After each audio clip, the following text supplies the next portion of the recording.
Coucou les filles, donc aujourd'hui je reviens avec une nouvelle vidéo qui va parler de mon piercing au labret.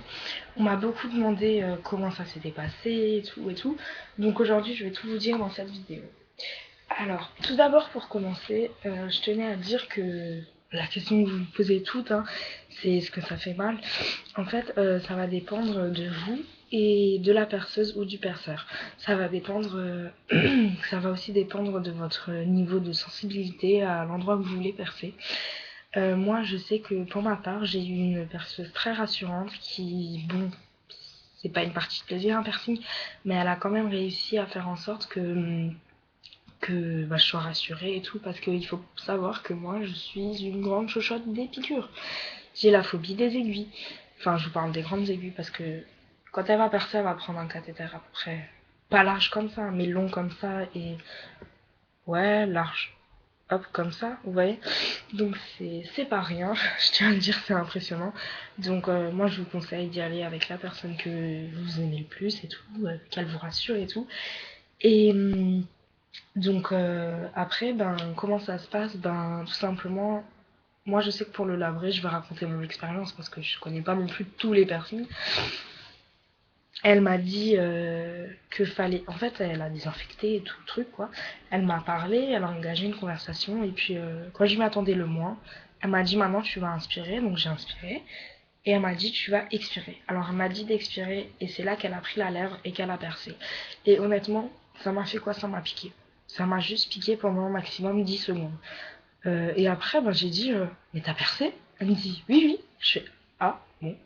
Donc juste pour vous dire à quel point quand vous avez une très bonne perceuse qui vous rassure et tout, et ben ça fait pas mal quoi. Enfin, je veux dire, ça picote un petit peu, mais c'est pas non plus la torture quoi.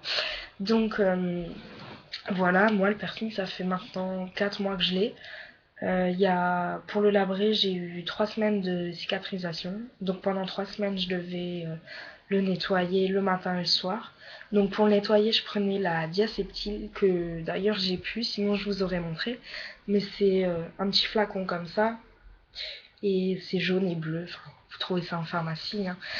Et moi, je vous conseille de prendre un antiseptique, mais qui pique pas, parce que s'il va piquer, ça va rentrer et ça va être l'enfer. Ça va faire super mal. J'ai déjà testé avec la biseptine et franchement, c'est horrible. Ça brûle, enfin, moi j'ai pas aimé quoi.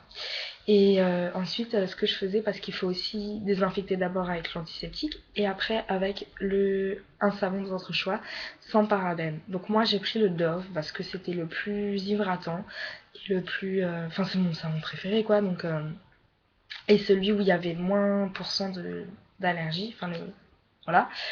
Donc j'ai pris ça et puis au bout de 3 semaines j'ai cicatrisé.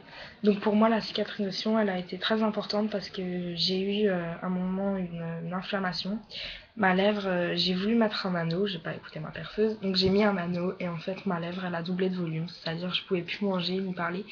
J'ai dû aller aux urgences, ils ont dû me couper l'anneau et franchement quand j'ai vu la croûte, le sang et tout, je me suis dit mon dieu, mon piercing je vais l'oublier. Et en fait après j'ai vraiment bien désinfecté comme il fallait. Et puis du coup, bah, maintenant, mon piercing va bien. Si vous voulez, je peux vous montrer, hein, parce que voilà, je vais pas le refaire une vidéo rien que pour ça. Voilà, à l'intérieur, c'est comme ça. Donc moi, je conseille ne prenez pas les bioplex parce que c'est... Enfin, pour celles qui ont tendance à jouer avec, à mordre le piercing et tout, c'est vraiment pas pratique parce que moi j'avais une barre bioflex et bah je l'ai mordu quoi. Donc du coup elle avait plus c'était plus droit quoi. Donc voilà, je vous conseille de prendre les barres en titane, ou non, en acier chirurgical, pardon. Donc moi c'est ce que j'ai ma barre en acier chirurgical et j'ai juste mis un diamant. C'est discret pour les cours et tout, donc je suis contente. Voilà, donc j'espère vous avoir tout dit, vous avoir dit ce que vous voulez là-dessus. Et puis si vous avez d'autres questions, vous pouvez les poster en commentaire. Et je vous mettrai toutes les informations en barre d'infos.